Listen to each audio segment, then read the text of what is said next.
pull up the audio. No problem. Just let me know. Peace to the family out there. We live, right? We cooking. And I'm right here with the Empress.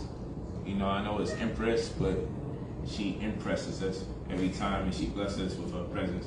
So I like to call her my Empress because when she's around, she permeates so much positive energy and creativity that it's the reason why I be saying it's important for a man to surround himself around beautiful women perpetually and consistently. Why? So that eventually you can start going more into the core of the woman. So when you first start, you know, as men, we just look at a woman butt or something, we be like, she wifey material. Yeah, that's wifey material, right? But then if you surround yourself with beautiful women long enough, you become a little numb to it. Not numb like you don't want to engage them sexually, but numb like, you know what? You need to, you don't get captivated by just the physical aspect. Something deeper. You know what I'm saying? Eventually it becomes sapiosexual and it becomes more mental. So she's a prime example of that. So I honor her because she's a brilliant woman. Well, cheers to that. Let's have a shot, everybody. Yes. If you're at home watching this live, have take a the shot with us. You heard? We're gonna do, what do you call this? Azul. Azul. We don't do the Chiefs thing, pardon me, people. But if you got a little Hennessy or whatever, then fine. It is what it is. But we doing the Azul. That's what we got to do right now. We're gonna turn up today.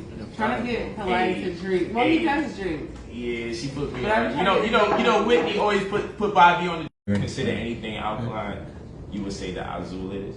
Cheers. Oh, okay. Oh, I'm doing straight shot. You doing coconut water? Let me get a little coconut water. I'm just getting that. I don't need that much. Boom. Are we rolling on this right now? Yeah, we doing both. We good. Cheers. Cheers. We actually doing that. Okay. Are we guzzling? I'm just making sure I understand the rules. Okay. Yeah, we're meant to guzzle, but this is strong. Mm-hmm. Anyway, like, We'll work our way in. so like, what are you most like popular for or famous for? Like, is it like the women that you're around? Like, you're always around so many beautiful women. Is it like money? Is it like black power? Like, what would you feel like leverage you the most, like, through social media?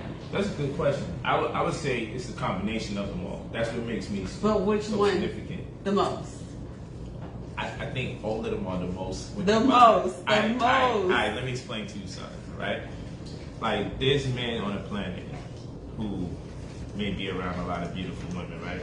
We don't see it as frequent, but we do see it, granted, right? And so that exists. And then you have people that's Pan-African and black nationalists. Mm-hmm. We see that, right? Right. And then we see people that's wealthy, multi-millionaires, right? Of which I am a multi-millionaire, self-made multi-millionaire at that. Mm-hmm. But what we don't see is a black nationalist, multi-millionaire that's driving around in dope vehicles with a plethora of beautiful women. So it's really, for me, I would say it's the combination that really captivates the audience, because how many times do we see, like, was Malcolm X a millionaire? No, he wasn't. Was Dr. King a millionaire? No, he wasn't.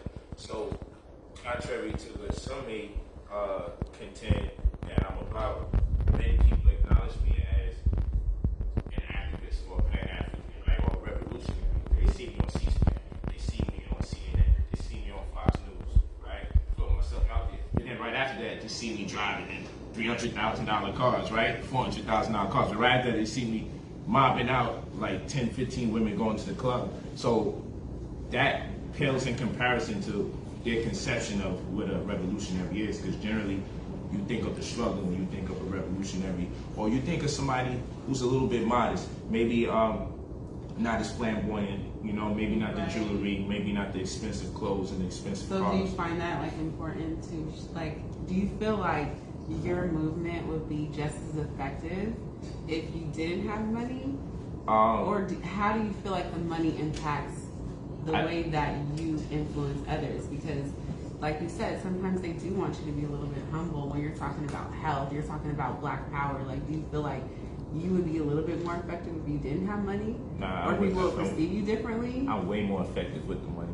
Right. And that's a big part of what I'm talking about, because a lot of people will teach you about astrology. They'll teach you about numerology. They'll teach you about the sun, moon, and the stars. They'll tell you about God. They'll tell you about Allah. They'll tell you about the pyramid at Giza, right? Khufu, Khafre, and Menkaure Are, the three great pyramids at Giza, and how it's aligned with Anilam and Mintaka, and how the Milky Way is in alignment with the Nile River Valley, and how the Sphinx is in alignment with the Leo constellation, and how most pyramidal structures is on the 32-degree line of latitude around the world. And after we break all of that down, we say that's us. We're the forefathers and foremothers of mathematics and science. But how do we translate that into wealth stewardship? How do we translate that into generational wealth? How do we transcend the depths of poverty? If we are the fathers, the mothers of science and math, then why are we struggling with poverty? So for me, after we do all the astrology and after we do all the numerology, these are supposed to be cheat codes. So you mean to tell me with all the belief in God and your connection and your prayers and all the belief in numerology and all the belief in astrology and all the conviction of melanin makes us supreme and better than everybody else, we can't use any of that information to come out of poverty? So what I bring to the table is something more realistic. And I'm not condemning or knocking anybody with any of the science, and nor am I saying any of these sciences are illegitimate. What I'm saying is, I can teach you what I know, and you can manifest your conceptions. You can materialize your conceptions. You know, I can say when I share information with you that's empowering, you can actually make it applicable and change your life in the ways that I say that you could change it in terms of paying your bills or making sure that you could give your children the unnecessary.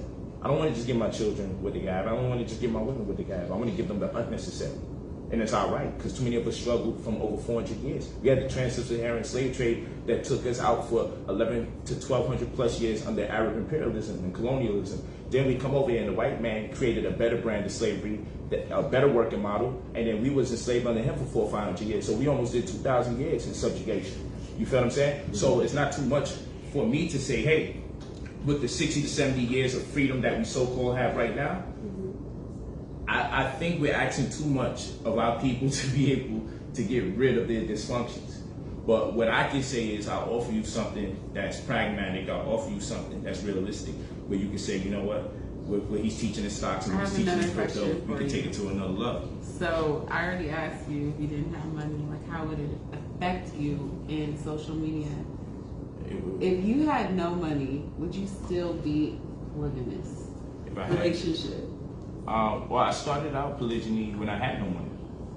Okay, so that's already something that you already right. But the goal has to be to get to the money, though. It does have to be to get to the money, but I find that in my opinion, I find it easier for a man to be in a polygamous relationship if he has money, right? I would say this: it's a component of it, right? It helps because my responsibility as a man, I get with you as a woman.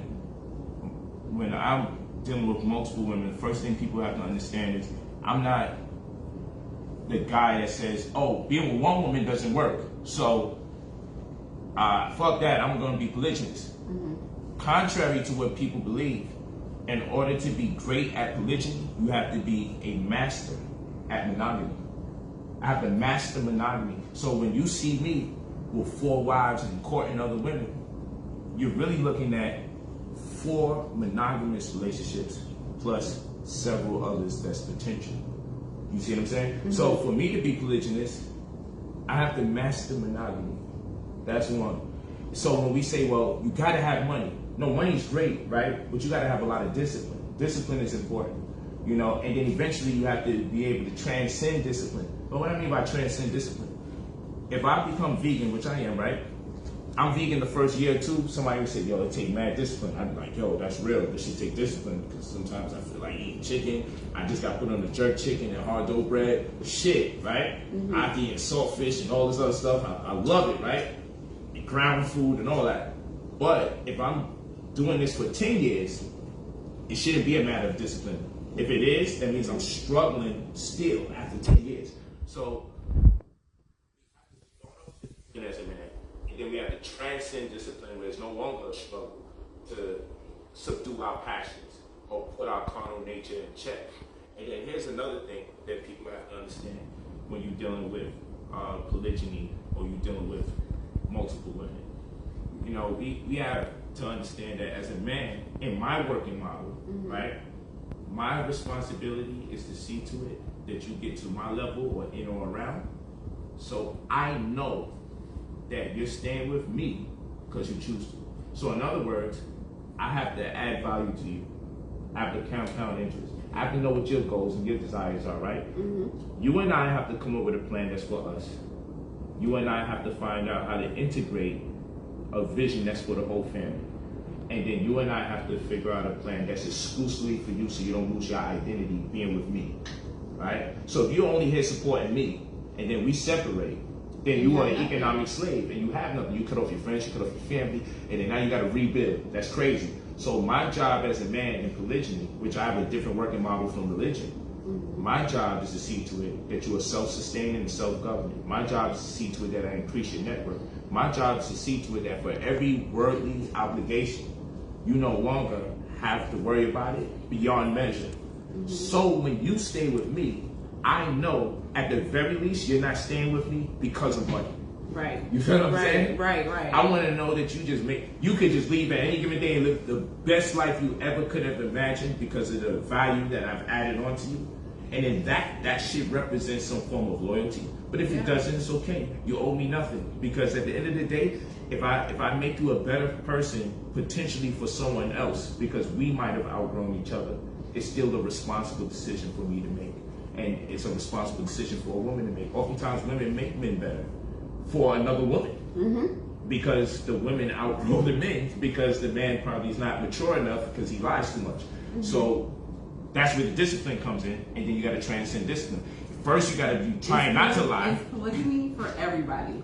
Absolutely not, because So you feel like we're just born to be in monogamous relationships, and some people are born to be in polygamous relationships? I just feel like people are born, and depending on the circumstances that surround. No, I'm saying in a perfect society, if we had to culturally change the way that we were structured, would you say that polygamy should just be like the norm? Or absolutely not. I feel the norm. I feel like some people should be in monogamous relationships and some people should be in polygamous relationships? Yeah, I feel it's at the decree of the most prevailing culture, wherever people may reside. And so for me, my thing is, I just want people to do what they can see to be the most powerful thing that they can do to contribute to existence or humanity. So I don't really have this is the ultimate way. I have the ultimate way for me. I'm a king, you know what I'm saying? I just know this. And so when you own your divinity, reality buys into it. So I own my divinity. So wherever I walk, I don't have to persuade anybody to convince them that they need to treat me like a royalty. It permeates from my being. It emanates from my being. You are an empress, like I said. So when I get around you, I feel like I have to give you respect. Not because you demand it, but because that's what's resonating from you. Okay, so when you own your divinity, reality buys into it. So if I'm so stuck in my head that, I'm great, wherever I go, people are just going to feel like I'm great. It's just going to work. I go to sections that I've never been before, VIP, basketball games, whatever, where the friends and the family of the NBA players are supposed to be, but I ain't had no bread. But I own my divinity so much, security just let me walk right through with my entourage. My entourage scared me. I'm like, you got to chill out that energy. Let me do this. Let me walk there. What you going to say? Say what? I just walk there with the energy because I feel like, hey, I'm endowed and I possess this information that can change the world. I heal people for a living holistically. When we talk about naturopathic information, I heal people through my motivation. I heal people through taking them out of poverty. I am the celebrity. So when I walk, I know my value. I know my worth. So I carry that energy. I own my divinity. And by the time they get around people, it's not even up for the debate. It's non-negotiable. They already concede to the fact that I am who I am. You feel what I'm saying? So when it comes to polygyny, I'm a fucking king. I'm supposed to have the right to have access to multiple women. You couldn't tell me nothing different because that's in my genes. Somebody else could think that and it ain't gonna work out because that's just not really in your genes. It's in my genes. I'm supposed to be around multiple women because I know their true worth. I know their true value. I know their power. Niggas say that's pimping, but that's the only reference they have for this, so I understand. It's a degenerate reference because the mind is always looking to compare something to the other in order for them to understand it. Like I'm conscious, so if I talking a lot of knowledge, people say, yo, you Muslim? I'm like, yo, why do Muslims get the credit for consciousness? That's not fair. You know what I'm saying? Like, I'm conscious, but that don't mean that I'm Muslim. You feel what I'm saying? But it's their only reference because maybe only Muslims were the ones that took it a step further beyond the conventional approach towards religion. So when people say, yo, you're pimping, I'm like, yo, I see where you're coming from. Because you don't have a reference, because you don't know our ancient African archetype. You don't know how we prevailed. You think our story begins in slavery. You dig what I'm saying? Our story don't begin in slavery. And this was normalized behavior. Now we're Europeanized, we're colonized, you know, we suffer the consequence of what we call an enculturation process, where we adopt foreign ideas and cultures as our very own, and now it's so ambiguous, you can't tell when you're getting watered down versions of your own culture versus their actual culture. So I get it, I ain't tripping, you know, and I hope people don't trip either. Like I said, believe in your God, believe in whatever you believe in. Well, cheers to Cheers. that. You know that, like, yo, I'm going in. Should we pop some champagne? Definitely. If we do the knowledge, we vibe, and this is why I love it. Turn up. And this is why I gotta talk about. I'm gonna talk to you. How do you feel when men build with you, right? And I know you know that you're brilliant. You know, I know that you're into the stocks and the cryptocurrency and everything. I'm into you. I know when I first met you, you was strictly just on. Oh shit! Oh my god! Yo, I forgot I was doing that. That's good footage. Keep that. That shit scared the fuck out of me. Yeah. Pardon my language. It's a children's show. But yo, that was crazy. Damn, that was wild. That was dope though. I almost broke the chandelier. Like, that's crazy. But yo, that just happened like that. I was literally building and forgot I was pushing the shit. Yo, that was fire though. I don't need the slow motion and see our expression, because I really thought I broke some shit. I thought the chandelier was coming down my head because my imagination is more accentuated when I'm drinking. So I really thought like the ceiling was gonna be on my fire. But yo, how do you feel when a brother talks to you, right? And you know in your mind, in your heart, this nigga, I don't want to say nigga, let me calm everything down. That you know the brother really just connecting with you on a sensual level when he don't know nothing about you, so he most likely only thinking sex, right? Right. And how do you feel when you get the impression that, damn, this dude don't even know? You're probably like way more smarter than him. How does that make you feel? I'm gonna ask you some stuff. I think that I'm gonna ask you that. everybody, if you meet anybody, in terms of dating, you're only gonna like somebody on the surface level because you don't know that person. So whether that be the woman being attracted to the man and she's so engulfed or just overwhelmed and likes him so much, like of course she only likes him for his looks. So I wouldn't be upset if a man just was like, I mean, I'm sexy, so I ain't mad. If a guy liked me and he was feeling it and you know it was just all about lust, I don't blame him because he doesn't know me. And he said about that. So on the flip end, how do you feel about women that may deject you, look down on you as though like you're doing something wrong because you're voluptuous? How you feel about that? You know, I think it's funny. Sometimes I laugh about it, but sometimes it does bother me because it can happen from like my own friends or my own family that don't like me or treat me a certain way, and it has nothing to do with anything other than the way that I look. So that's crazy. But so cheers. How do you get through that? Like, if you had to give advice to another sister who also goes through that type of, I call it a crisis because it's a crisis, it's a shame. Yeah. Right? What kind of advice would you give to a young sister that's experiencing it for the first time and kind of confused? Like, how do you tell them to get through it? At the end of the day, if you go out the house with your pajamas on and your hair crazy and you don't take pride in the way that you look, they're gonna not like you for that reason. So just like look good and do it for yourself. Look the way that you want to look, and you know, exude that confidence. And people are gonna want to tear you down because maybe you make a lot of money, or maybe you have a certain amount of followers, or maybe you just pop into your city. And at the end of the day, all you can do is just be happy and live your life, right? Yeah, right? Because I know people be trying to hate on you. You already know this. What do you say when people try to hate on you? You be like, about what some you vulgarity? You already got me. Allow you some vulgarity. Man, smile at the haters, man. Buy them a drink, send them some money. Yeah, like pictures on the house, you heard? If you What's mad, your cash you out, know, nigga? what's your cash out? So you can be even more mad, okay? Real shit. But you know, I learned a lot. You know, in fact, I actually I gotta get a shot because on the real, I learned a lot more about myself from dealing with the hatred. I learned what I was made up of. And no matter what, I still accept the critique, even if it comes in a very negative, volatile way. I still listen to the truth inside of the critique because I know that the haters is looking for anything that they cite as a weakness. So sometimes they're correct. So I appreciate it. And what I do, I make the necessary adjustments. And I feel like, on the real, more of my motivation comes from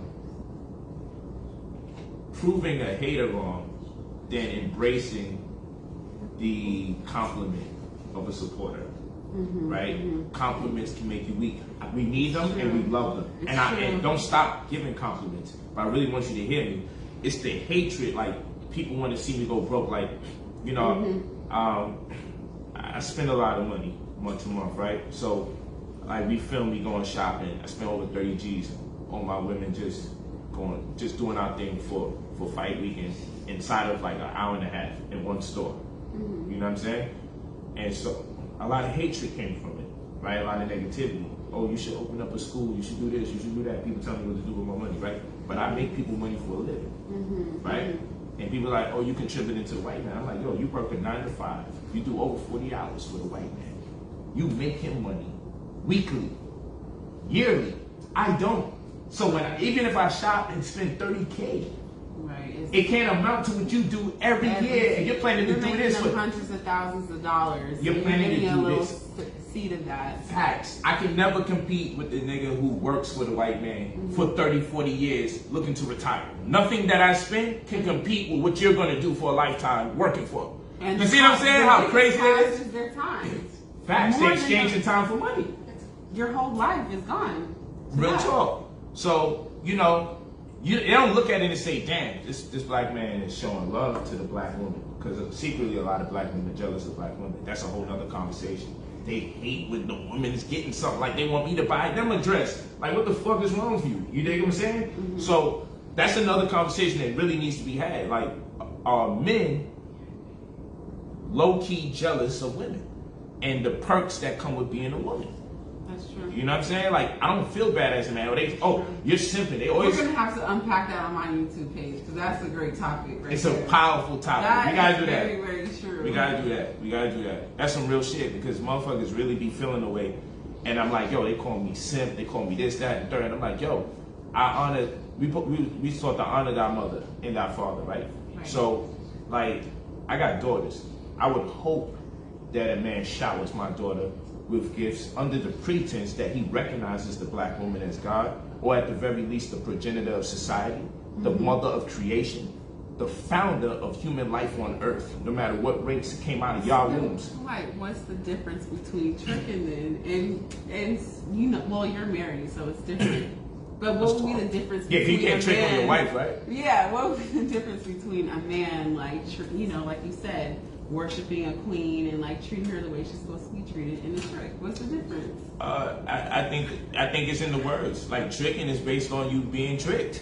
You know what I'm saying? Like, if that woman is really spinning you around and you over here like, yo, you got emoji hearts in your eyes and you think this shit is legitimate. But he's treating her good. What's wrong with that? But he might be treating her good. But if he's treating her good and she really ain't into him, he's being tricked. So I feel like that's tricking. Okay. You know what I'm saying? Right. You know, very true. You know, but if he genuinely appreciates that woman, yeah, and that woman appreciates him, I can never see it as tricking because I'm just in a different spirit. I really feel like I say this, as a man, I go out with you. I want you to dress real nice, right?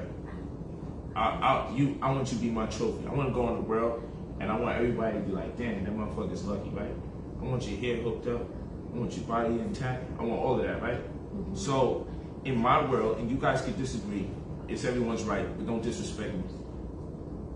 If I want these things of you, right? Why shouldn't I pay to get your hair done? Why shouldn't I pay to put the shoes on your feet that I feel like? Oh no, not in this time. Guys want the girls to pay for their own hair, their nails, their makeup. Yeah, pay for their Ubers to dinner. Now I'm not saying do it for any woman you meet. I'm just saying not just any woman. I'm saying if I'm they're feeling in a you, relationship or they're married, yeah, they're niggas are crazy engaged, and they still want a woman to do all of those things. Yeah. So in my world, this is a different time. That's crazy. Well, where I treat my women, I'm like, yo, I want to see them a certain way. I'm funding that shit because I love the vibe when I go out and I see it the way I want to see it, right? So if you're a man and you don't got the resources to do it, and you meet a sister working with you, that's a different scenario. I would never knock a man who don't have the resources. You find a woman who don't mind, right? And I don't think it's wrong if a woman does mind, and I don't think it's wrong if a woman don't mind. So you might say, yo, you don't think it's wrong if a woman does mind? Yeah, because that means she needs a different caliber type of guy. There's nothing wrong with people finding the caliber type of person that's corresponding with their mentality. So for me, like, niggas say, yo, that's tricky. But for me, I'm like, yo, I want to see my woman a certain way, and I'm willing to put my money and contribute to the way I want to see her when she's with me. Because I'm going to tell you this, I'm going to fuck up her hair when I'm having sex, right? So the least I should do is pay for that shit after, you know what I'm saying? Like, yo, it cost me $1,500, $2,000 for her hair. So I can pee on it or rip it off, like whatever the fuck is going on. We might have to pee on it. We might. Like, you know, erase that from the footage. But I'm just saying, I'm just talking for other guys. I'm not talking for me. I'm not talking for me personally. I'm talking for all guys around the world that have different fetishes. It may not necessarily be mine. So what I'm saying is, if I want to have the right to grab your hair and do all that shit and fuck it up, I should at least fund the opportunity to get it back right. And then I'm gonna tell you this: other people are like, yo, you want your woman dressed in form-fitting clothes like that? Other guys are gonna look at her. That's not. What if she has her own money? What if she's already a millionaire? She doesn't need you to pay for her hair and all that stuff. It's not about that. And I'm gonna tell you this: this is the most undervalued thing about men, right? We gotta understand this. The poor man, right? He gets his respect when he spends money. The rich man don't get respect when he spends money because everybody knows he got it. Yes, he does. No, he don't get that respect like that. He does. Listen to me. The poor man is going to get more respect because you know he ain't got it like that. So when he turn around and he foot a $250 bill to go out to eat, that ain't nothing for me. But you know, like I just spent like I just spent $300-$400 on my meal right prior to this, right? But I mean, it's I would expect women to be grateful just because, right? But she not gonna appreciate it the same way when you know the nigga poor. When the nigga ain't got that much bread and he pull that money out, you be looking at him like, damn, baby, you really did that? It's more respect there. What I'm saying is, the wealthy man's respect comes more from the time he spends because he can spend his time with any of a number of different people. But instead, listen to me carefully. I want you to listen. I'm listening. So listen to what I'm saying. You have to agree. Listen to this. I don't have to agree. Yes, you do. You have to. So listen to what I'm saying. My time is more valuable as a wealthy man. As a poor man, my money is more valuable because it's about sacrifice. So the sacrifice that's made is what's valued.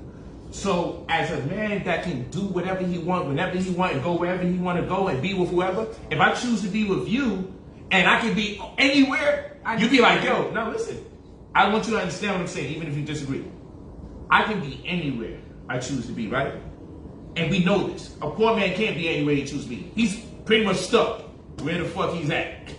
So if me as a wealthy man, I say, yo, shit, I'm gonna consume most of my time to fuck with you. You know, I can be with this woman, that woman. You know, I can travel this side of the world, that side of the world. You know, I can just do what the fuck I want because I ain't got the type of problems niggas normally have around planet Earth. But I choose to be with you. Yo, listen, and that is to be respected, right? Because you can't put a poor man's money versus a wealthy man's money and say it's the same respect. A poor man's time, a poor man has more time. That's not true. So that's not true. Well, he might be working mad fucking that's hard. What That's I'm true. saying. Like some of these people that don't have money, they're working 3-4 jobs. So you're saying that their time is more valuable. No, their money is more valuable. A rich person can be working 2 hours a day, and somebody who is poor can be working 80 hours a week. So you can't say that they have more time. No, I'm not. Let me retract it. You're right. So, it's not more time. the poor man's so time. You can't say there's more respect poor man's on a time, rich man's time. The poor man's money is more respectable than the poor person. Yo, Come on. if a man is busting his ass hour after hour to make that money, by the time he decides to give you some shoes, he had to think several fucking times over. Yo, I gotta pay my children. I got child support. He gotta think about mad shit before he buy those shoes. The wealthy man ain't gotta think about them fucking shoes. It's the same my shoes. My fucking bag is almost $5,000. So at the end of the day, it's gonna be the same appreciation. Yo, this bag almost 5 G's, right? So guess what? With some fucking $400 or $500 shoe she high, I'll be like, that's light. Thank goodness it's only $400 or $500, right? A poor man is like $400 or $500. What the fuck? He gotta think, you know what? I fuck with her. I love her. Hopefully she ain't bullshit, because then that's tricky, right? Because he got tricked. So he buys a $400 or $500 joint, right? And yo, he felt that because he worked weeks. Because even when he tried to do over 40 hours, they stopped him and said, yo, nigga, we ain't paying you time to have. Stop at 39. We see you on the clock. Get the fuck out of here. No. So this nigga working so hard. If a woman really loves that man and she gets those $400 or $500 shoes or a rose, she shouldn't even accept that shit. How about that? She shouldn't even get that from that nigga. She should be like, baby, she's gonna be so grateful that she got it from somebody that she loves. So you cannot put a value on it about how much somebody has. No, she's gonna be grateful because she's gonna say that nigga ain't got the money that he spent, and he did that. How would it not be impactful? If my Wiz buy me some shit I know she ain't got like that, I'd be like, damn, it becomes more sentimental. And that's just how we are as human beings. Like, yo, I know this was a struggle, or you made a sacrifice. So what I'm saying is, the wealthy man is a businessman, most likely. His time is more fucking important than his fucking money. Even though money's important, the wealthy, we can never say. So watch this. So poor people don't have important time. No, their time is important. It's just not important. Relationship-wise, what I'm saying is, it's a sacrifice. Yo, let me explain this. As a millionaire, right, I can do what the fuck I want. I don't have to be obligated and into consistent relationships with people. More options, right? You feel me? Mm-hmm. So for me to sit here and be like, yo, I'm gonna obligate myself to you. That's enough for you to have. I'm telling you, poor people begin in. I'm not gonna say it's absolute. I'm not saying it's absolute. I'm not saying. I'm not saying it's absolute. But what I'm saying is this: for a wealthy man to say, I'm gonna obligate myself to you and see you consistently, or I'm gonna even listen to the shit you talk when you upset about some shit, right? That's to be respected. Like, yo, this nigga must really fuck with me because he don't really gotta listen to me wilding and tripping, because at the end of the day, he has more luxury, liberty, and freedom to deal with other people.